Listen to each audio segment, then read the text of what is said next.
Siya yung nagbigay sa akin ng mga mamahaling makeup guy. Siya yung mga, like, of course, mamahalin namin yung mga magiging...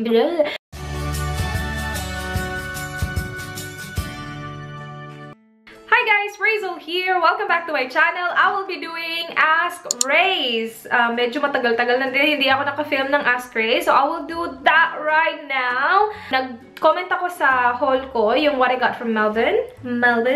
So magsisimula ako sa mga nag-reply sa comment ko mismo, and then I will go through the sa comment section. Okay, I will start with Catherine from the Fabzilla. Siya yung nagbigay sa akin ng mga mamahaling makeup galing sa US, and she has her own channel, guys. She started vlogging just recently. Actually, meron siyang channel noon pa, but then she started vlogging regularly recently lang. So ililip ko yung link ng channel niya below. Her question is, what's on your bucket list top 3? Yung nasa bucket list ko talaga, guys, this year lang ha, kasi meron ako mga life goals eh. Meron kami mga life goals na done. Pero this year, gusto ko na umuwi ng Pilipinas, which will happen in December. A few of you guys have asked as well kung kailan ako uuwi. So, umuwi ng Pilipinas this coming December. I am hoping, sana makamit and greet ako sa Cebu, because that's one thing na gustong-gusto ko talagang gawin. But, I just do not know how to do that. Pero, that's second sa bucket list ko. Sana magawa ko siya. I will start working on it soon, but I'm not sure kung magagawa ko talaga siya. But yeah, I really want to do that. And then third sa bucket list is sana makapag-travel kami just like within Philippines lang pag pumunta kami doon. So we're planning to go to Palawan. And I know yung nasa bucket list ko puro travel, but like this year, yan lang muna yung nasa bucket list ko. Okay, next question is from Aisha Unicorn Lover. Hi to you. Marami siyang questions. When do you want to have a child? So nakikita ko yung comments ng iba, sabi nila buntit na daw ako. Hindi pa po ako buntit. Sasabihin ko naman sa inyo kung meron na, or like kung ready na kami sabihin, pero nawala. As in, wala talaga, guys. Kakatapos ko lang ng mens ko, and yeah, wala pa talaga. So it's not that I'm lying to you guys, because some people are like, yeah, don't be rude to that now that you're pregnant. Parang, how sure are you that I'm pregnant? Like, I'm not.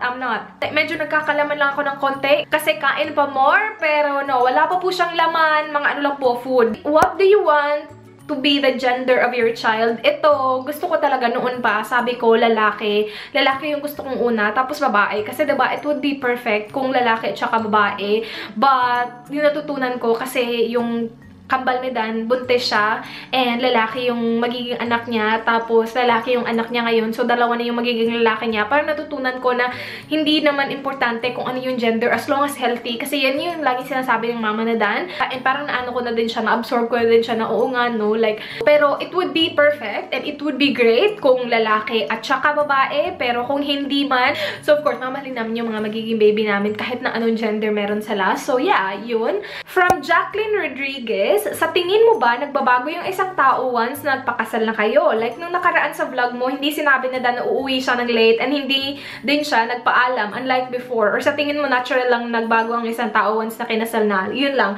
I don't think nagbago kaming dalawa at all. May mga pagbabago, hindi dahil sa kinasal kami, but because meron akong full-time job, and wala ako dito sa bahay, guys, ng 9 hours or hanggang sa 10 hours a day. And yun yung pinakamalaking pagbabago. Siguro na wala na sa isip na Dan na sasabihin niya sa akin araw-araw kung anong oras siya uuwi, kasi sinusundo niya naman ako. Like, sabay kami umuwi halos araw-araw talaga, except kung day off ko. Like, ngayon, day off ko. Pero susunduin niya din ako sa bahay ni Kat, kasi pupunta ako sa bahay ni Kat. So, like, you know, lagi kami magkasabay umuwi. That day lang na day off ko, and he had to work, and parang nawala sa isip niya na, hala, late pala ako uuwi. And he wasn't aware as well na sobrang late na, kasi nakikipagtsikahan pa siya. But it wasn't something like, hala, anong ginagawa mo? Bakit hindi ka nagpapaalam? No, hindi ako nagalit sa kanya at all, and walang nagalit. Nag-worry lang ako kasi gabi na, and hindi ako naka-receive ng text sa kanya. From Alisa Camille Mateo, ate, ask ko lang po, yung pag-vlog sa Thailand nyo po with Kuya Dan, yun po ba yung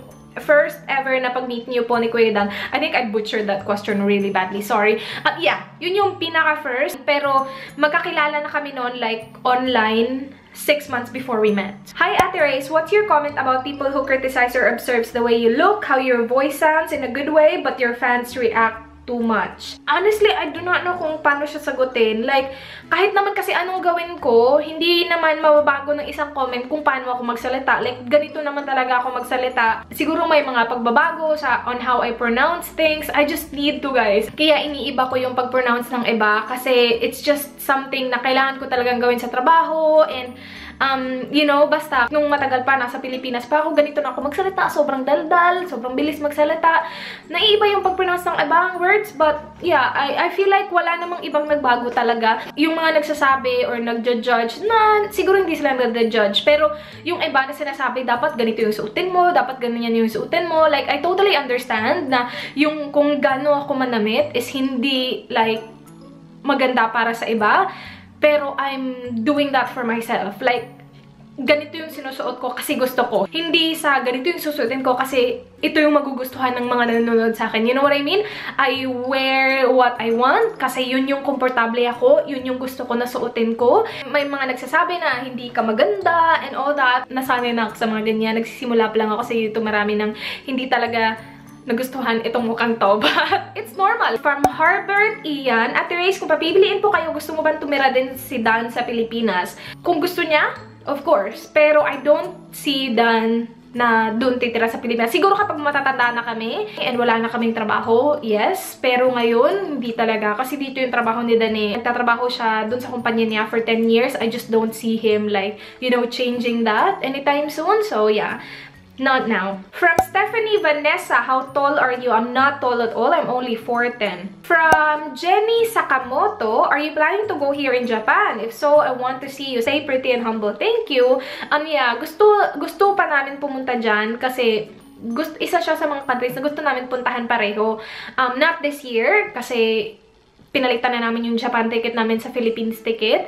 We will try next year, but hindi pa namin sure talaga. So, hindi ko pa masasabi kung kailan, but we definitely will.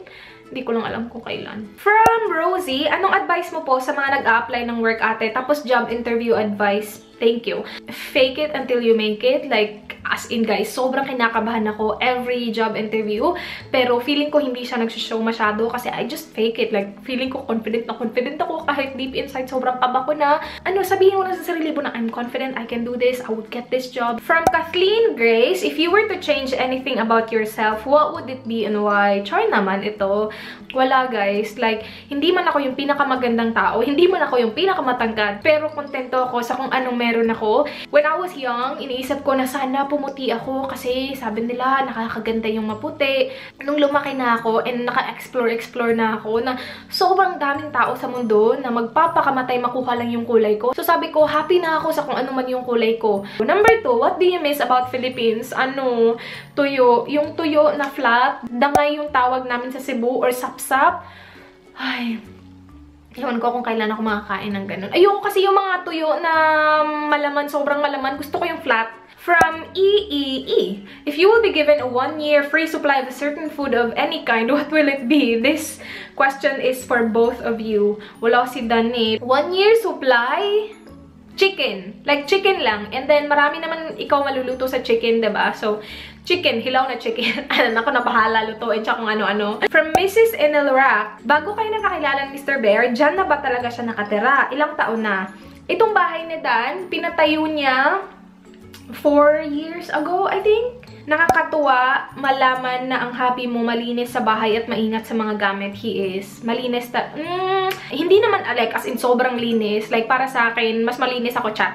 Na hindi. Pero para sa lalaki, hindi siya tamad. Like tumutulong siya. At bago kayo magkakilala ilang buwan or taon na walang girlfriend si Mr. Bear, curious lang po.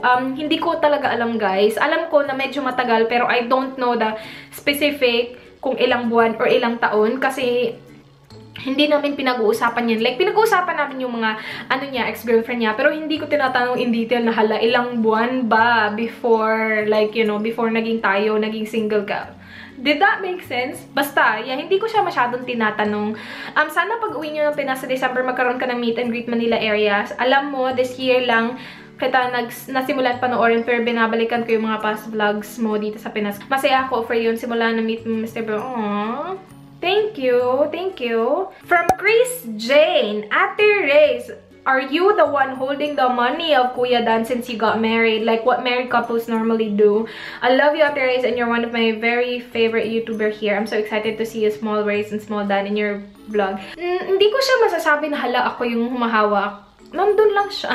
Nandun lang siya.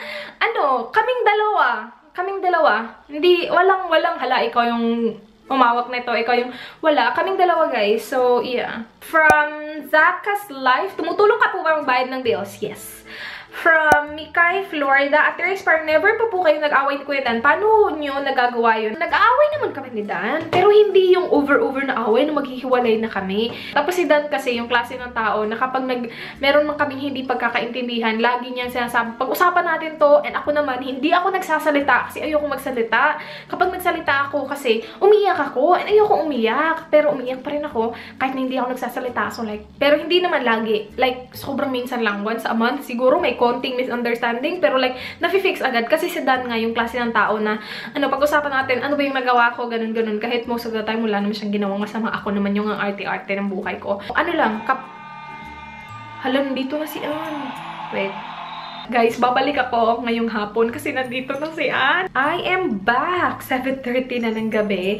Anyway, okay, continue tayo. From K-Core, how do you manage your time? Work, wife, duties, and YouTube. Kailangan ko i-give up yung ibang hobbies ko kasi mas mahal ko talaga na gumawa ng mga videos. Like, noon, nakakagawa ako ng videos, tapos nakakanood ako ng YouTube videos. So now, gumagawa na ako ng video. Minsan na lang ako nakakanood ng YouTube. Minsan na lang ako nakakanood ng movies.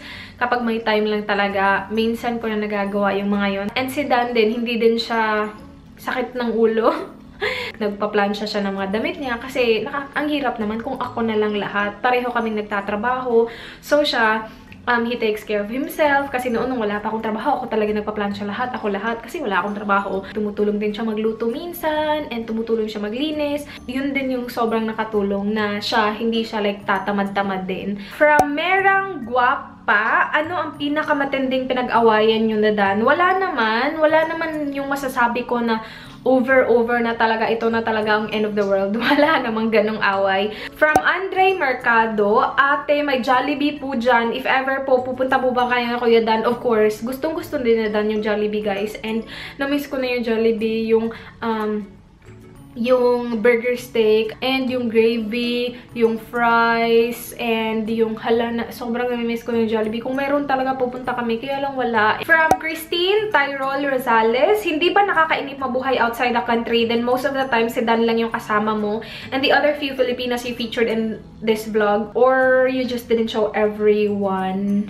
Hindi ko pinapakita lahat. Meron kaming family dinner once a week, and then kapag weekends, I see like sometimes Dan's friends, sometimes my friends. So, laging may ganap. Never ko na-feel na sobrang boring ng buhay ko kasi lagi akong may ginagawa. Hindi din kasi ako makaibigan, guys. Though, lahat ng nami-meet ko, tinitreat ko as friends kasi yun naman talaga para sa akin, kapag na-meet na kita, friend na kita. Pero hindi ako yung klase ng kaibigan na will talk to you everyday. Kahit natanungin nyo si Kat at saka si Ann, hindi kami nagte-text everyday. Nagte-text lang kami kapag we will see each other tomorrow, you know? Like, just to make sure na anong oras, ganun-ganun. Hindi ako miss friendship. I feel really awkward kapag maraming tao. Like, hindi ko alam kung paano i-approach yung mga tao. Like, hindi ko, yeah. Ganito na talaga ako ever since. Kahit natanungin niyo yung mga friends ko sa call center, friends ko sa nursing, dun sa college ko, like, meron akong dalawang sobrang close ko na friend na we don't talk at all. Nag-usap lang kami nung umuwi ako ng Pilipinas sa December kasi I was hoping na magkikita kami pero hindi nangyari. And then pagbalik ko dito, hindi na kami nag-uusap. And same with my call center friends. Naglilinis sila, nagva-vacuum.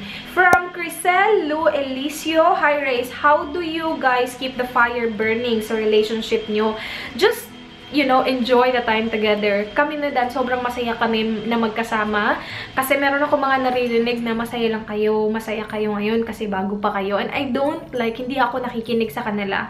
Kasi ayaw mo na parang parang ayaw mo na guluhin yung utak mo. Kung masaya ka ngayon, enjoy it. And masaya kami na lagi kami magkasama. So, lagi kami magkasama. Just, you know, just enjoy the company of each other. And iwasan yung pag-aaway kasi nga, sabi nga ng mama ni Dan, life is too short, tapos nakaka-stress din yung pag-aaway. And that is the last question kasi mauubos na yung memory card ko, guys. So, thank you so much for watching. Please do like this video if you enjoyed. Please subscribe if you haven't already. Salamat sa mga nag-send ng questions. Maubos na siya. Yeah, do not forget, be good. Bye!